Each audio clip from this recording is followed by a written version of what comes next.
Pardon, père.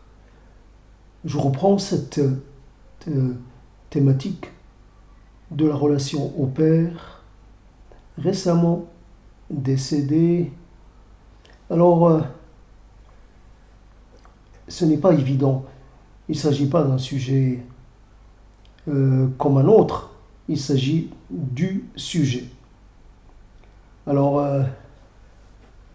pardon, père, comment le dire, sur quel ton et, et comment faut-il le dire et quand faut-il le dire, faut-il le répéter en continu, faut-il le préparer de manière à ce qu'il soit le plus, euh, le plus, le plus parlant possible, le plus criant possible. Faut-il essayer d'être le plus sincère possible ou jusqu'au peut-être au risque même d'arrêter de demander pardon parce qu'on n'est pas dans la sincérité, on est dans une sorte de posture.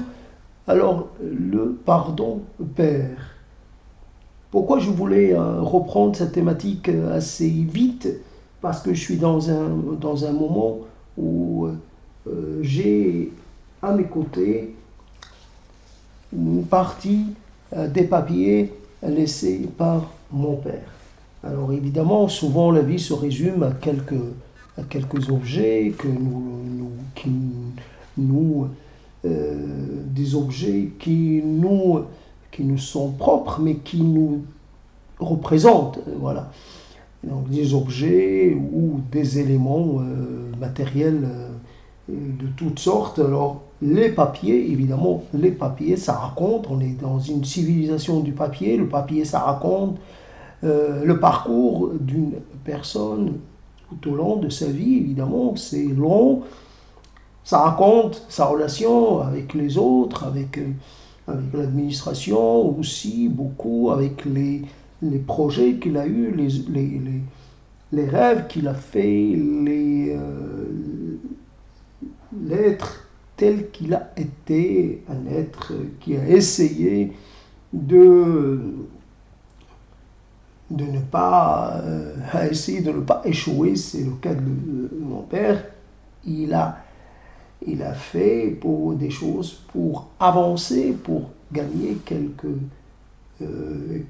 places dans la hiérarchie sociale. Il n'a pas réussi. Ce n'est pas quelque chose qui lui est propre, mais c'est une chose qu'il faut quand même dire et redire, quoique l'échec, évidemment, c'est relatif quand on voit que ceux qui ont réussi, de l'autre côté, ceux qui ont vraiment réussi, socialement parlant, n'ont rien pu faire contre la mort. C'est le même destin pour tous les vivants. Et donc, mon père est mort, un autre père est mort, il avait beaucoup de moyens. Il aurait pu, on suppose qu'il aurait pu s'offrir les meilleurs thérapeutes possibles pour essayer d'éloigner la mort le plus possible. Celui qui a les moyens peut. Dans ce cas-là, ce n'est pas aussi automatique, ça ne découle pas l'un de l'autre. On peut avoir les moyens et quand même finir sa vie relativement de façon assez précoce, si l'on peut dire. Après, voilà. Donc la vie se résume à peu de choses. Alors, malheureusement, se résume à quelques papiers. Quand l'être cher s'en va, il vous reste quelques souvenirs, des choses, des vestiges qu'il a laissés derrière lui. Ces vestiges, voilà, c'est tout ce qui vous reste et vos souvenirs qui sont plus ou moins vifs, qui sont plus ou moins intégraux. Il peut y avoir des sortes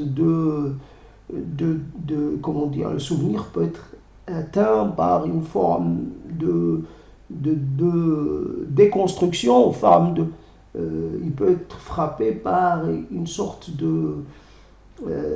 comme s'il il devient beaucoup moins, il perd de sa netteté, il perd de, de sa vraisemblance un peu. Il y a un côté, il y a comme si le souvenir, l'événement, l'événement a été retravaillé, refaçonné en partie. Il a toujours des caractères de son état d'origine, mais il a subi quelques, quelques, quelques modifications. Voilà, donc le terme de modification, comme la modification du rapport que nous avons avec nous-mêmes, et puis la modification du rapport quand nous avons avec nos êtres chers. Voilà, donc une pelletée, si je puis dire, de papier. Évidemment, je pourrais je pourrais les noyer de mes larmes, les humidifier, je pourrais les mettre contre mon cœur, les serrer le plus fort possible, les embrasser, les sentir, voire tenter de les manger pour me les incorporer de façon totale et définitive. Mais c'est pour moi des choses qui frôlent un peu le sacré. C'est des choses qui sont évidemment irremplaçables, uniques, tout ce que l'on peut dire à ce niveau-là. Voici donc, pardon Père. Pardon Père, aujourd'hui je suis en train de faire de l'ordre dans tes papiers. Une chose que j'aurais pu faire de ton vivant, même si j'ai appris, évidemment, il y a des choses qui se rajoutent, je ne peux pas me contenter de ma propre conclusion, je dois évidemment y apporter les éléments qui m'ont été transmis. Pareil, Père, que tu aimais beaucoup, désorganiser ce qui avait été organisé, rangé par d'autres, et t'aimais mélanger les papiers, alors même après qu'on t'ait aidé à faire des dossiers par thème, finalement tu faisais tout pour tout remélanger. Alors je trouve de tout. Évidemment aujourd'hui tu n'es plus là pour pouvoir remélanger. Alors moi je vais me contenter je vais donner de l'ordre à ces papiers, un ordre qui s'impose quelque part, logique, chaque chose rangée avec ce qui lui ressemble. Et puis, ce qui me désole, c'est que moi, je ne vais pas les déranger, comme tu le faisais. Et une fois que c'est rangé, ça va être rangé pour l'éternité, si je puis dire. Et ça, c'est une chose qui m'embarrasse, parce que je vais, quelque part, faire preuve d'une forme d'infidélité. Je vais faire contre ta volonté ou contre ta façon de faire. C'est vrai que les papiers rangés, c'est beaucoup moins intéressant que des papiers désordonnés. On ne sait pas sur quoi on va tomber. Voilà, on prend un papier et le papier qu'on prend après, il n'a pas de rapport avec. Et c'est un voyage, voilà, c'est comme si on pouvait passer d'un pays à un autre comme ça, en l'espace, dans une fraction de seconde. Voilà, je passe d'une date à une autre, et entre ces deux dates, il y a des décennies et des décennies, je tombe sur un papier qui vient de ton père, de mon grand-père, et voilà, quelque part, un papier, je reconnais l'écriture de mon grand-père, je reconnais évidemment la tienne, et puis voilà, donc je suis, voilà, ces papiers qui représentent beaucoup pour moi. C'est ce qui me reste de toi, mais c'est aussi c'est la façon que j'ai d'apprendre quelque chose sur toi, ces choses que je ne connais pas. Évidemment, aujourd'hui, je vais essayer de faire parler ces papiers, un peu les faire parler plus que normal. Je vais forcer les papiers à dire des choses que peut-être ils ne peuvent pas dire. Je vais les faire parler, Et puis je vais les prendre en charge.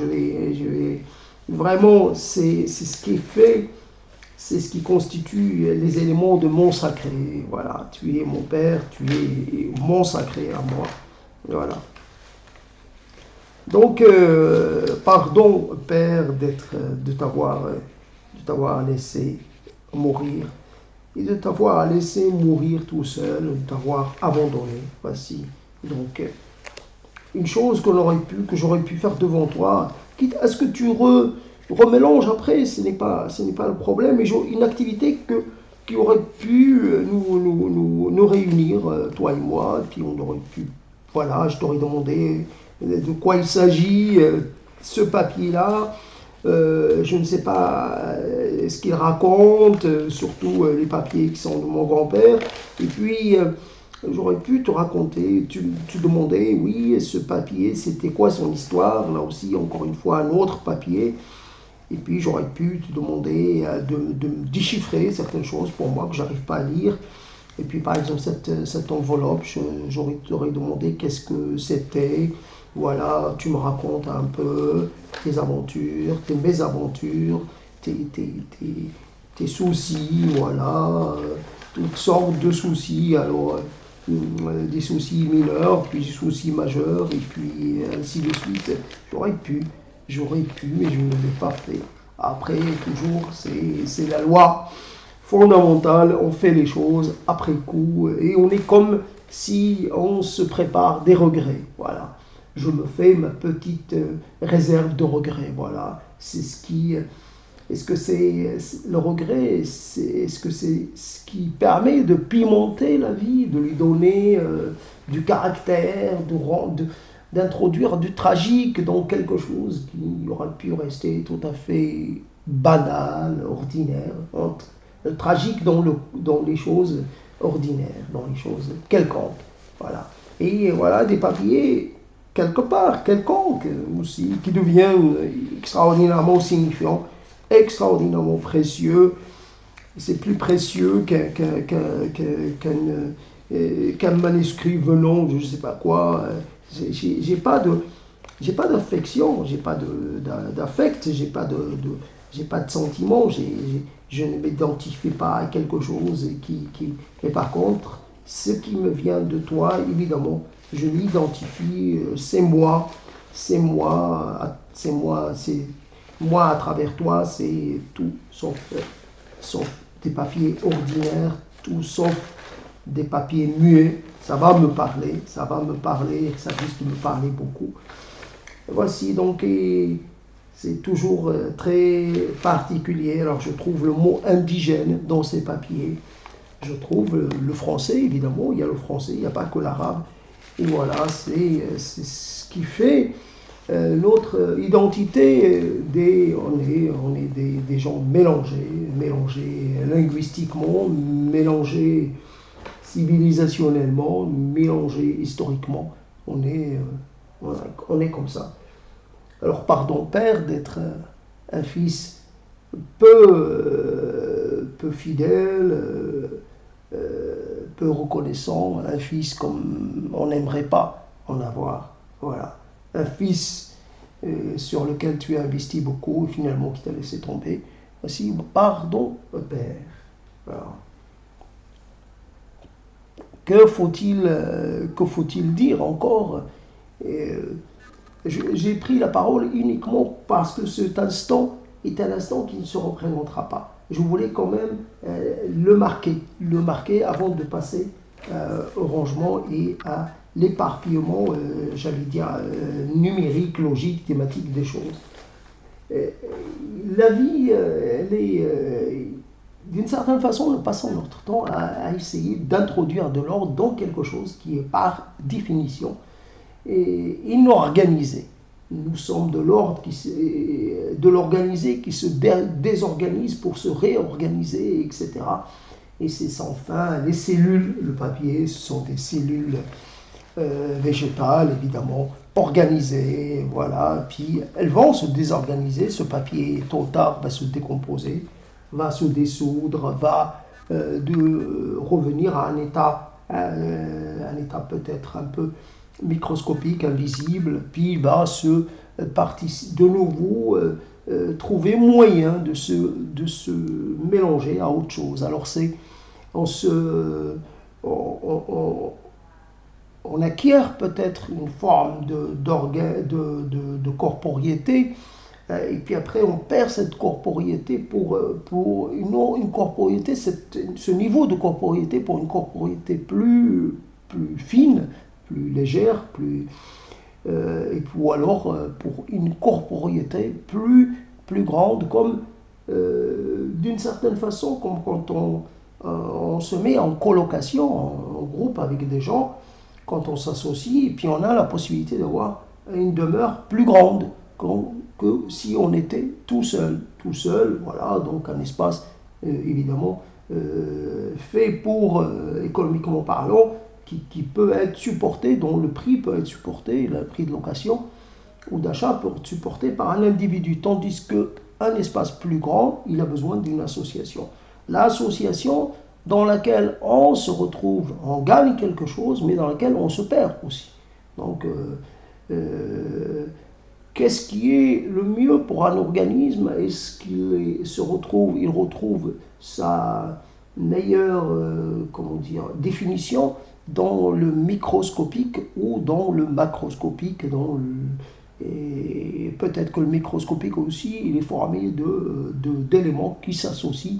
Alors l'association peut-être se fait jusqu'à quel point, j'en sais rien. Donc sa réponse là aussi, c'est de la chair de mon père, c'est de la chair, et quelque part c'est du vivant, aussi un peu stabilisé, un peu entre deux phases. Et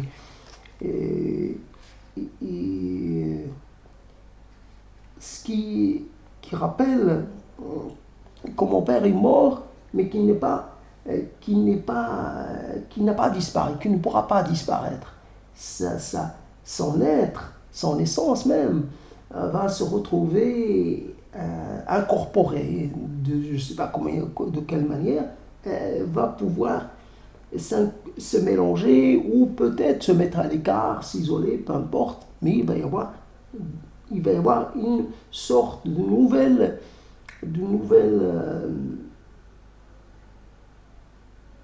mon père va avoir une autre,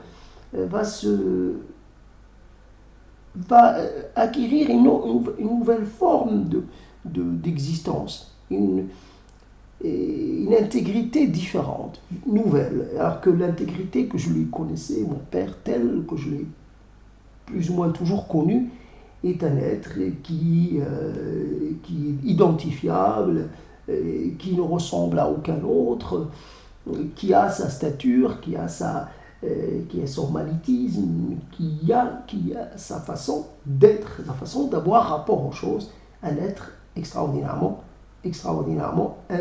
singulier, extraordinairement particulier. Évidemment, j'en parle en tant que fils, en tant que rejeton, mais ce n'est pas n'importe quel être. L'histoire qui est la sienne, la vie qu'il a traversée, les choses qu'il a connues.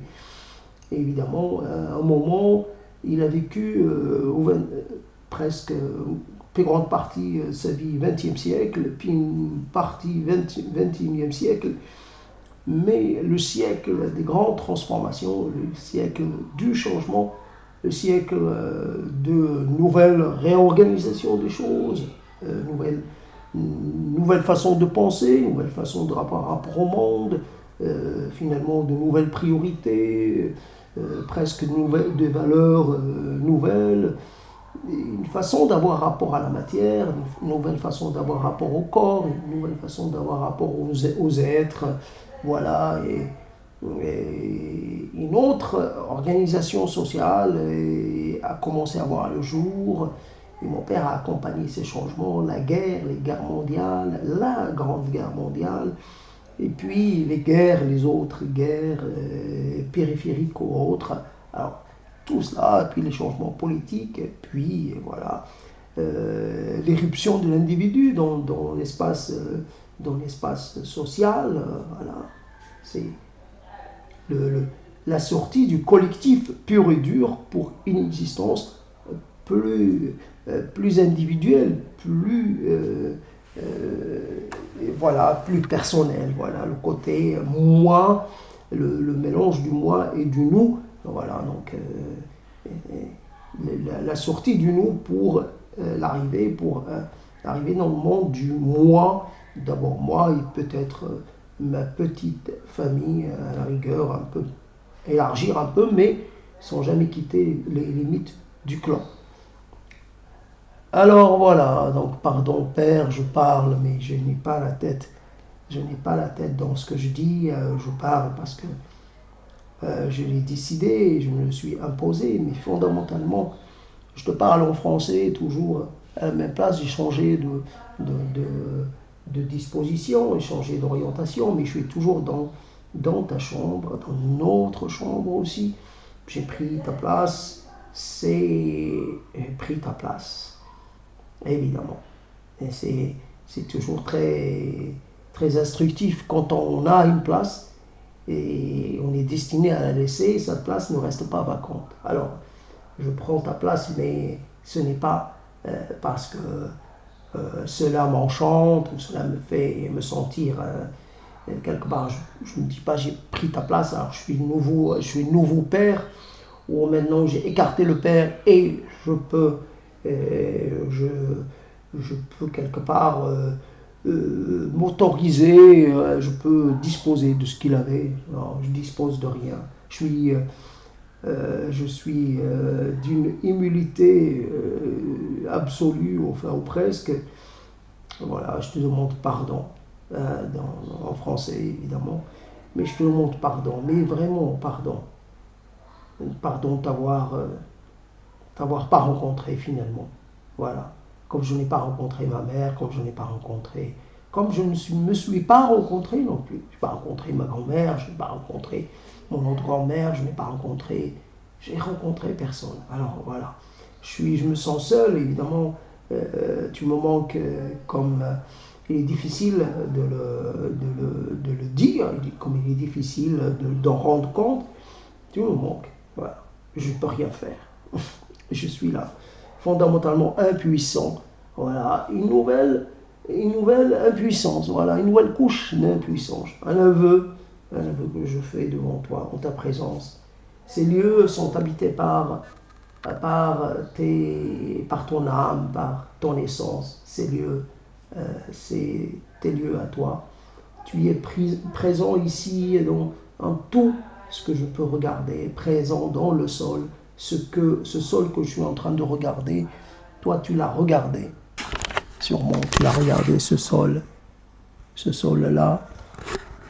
tu l'as regardé des milliers de fois, ce plafond blanc pur, tu l'as regardé, tu as dû le regarder des centaines de milliers de fois. Voici, et tu ne pourras pas, tu n'auras pas eu la possibilité de me voir tel que je suis devenu, tel qu'un sexagénaire, voilà. J'ai moins de cheveux, comme tu peux le voir, ou j'ai une petite moustache, voilà, voilà. La vieillesse me gagne, père, la vieillesse me gagne, et c'est comme ça. Je résiste, je me dis, je suis le fils d'un résistant biologique, 100 ans, j'ai intérêt j'ai intérêt à être un digne héritier. Je veux être centenaire comme tu as pu l'être. Je voudrais gagner, on serait-ce que provisoirement face au néant. Je ne veux pas que le néant triomphe de moi comme il a fini par triompher de toi. Je voudrais résister. Je voudrais repousser cette inéluctabilité le plus tard, le plus loin possible. Voici, Père, ne serait-ce que pour prendre le temps, et le temps qu'il faudra, pour te louer. Voilà, loué soit mon Père. Voilà, le dire. Loué sois-tu, l'être exceptionnel qui évidemment ne m'a pas légué cette exceptionnalité. Et je me suis loin d'être aussi intelligent que toi, Père, loin d'être aussi brillant, aussi presque fluide, aussi aérien, aussi réactif. Voilà, j'ai quelques lourdeurs, j'ai quelques défauts, j'ai même des défauts fort bien handicapants. Voilà, je suis un peu handicapé, c'est le cas de le dire. Handicapé au niveau du sentiment, au niveau de le sentiment, l'affection que je peux, pas l'affection, mais l'intelligence affective que je peux, dont je peux disposer, l'intelligence sociale, l'intelligence langagière, l'intelligence lexicale, l'intelligence, euh, et puis voilà. Et puis j'ai trop de peur, j'ai trop de sentiments euh, qui m'empêchent d'aller dans le monde et de me mélanger aux autres. Voici, Père, je suis loin d'être un bon fils, je suis loin d'être un digne héritier, je suis là. Et voilà. J'espère quelque part, j'espère que de là où tu es, tu vas pouvoir me guider, ne serait-ce que pour m'éviter quelques erreurs qui pourraient se révéler fatales. Aide-moi, Père, aide-moi, aide-moi, Père. Veille sur moi, Père, veille sur moi. Ne me laisse pas seul, Père, je t'en prie. Et encore une fois, pardon, Père.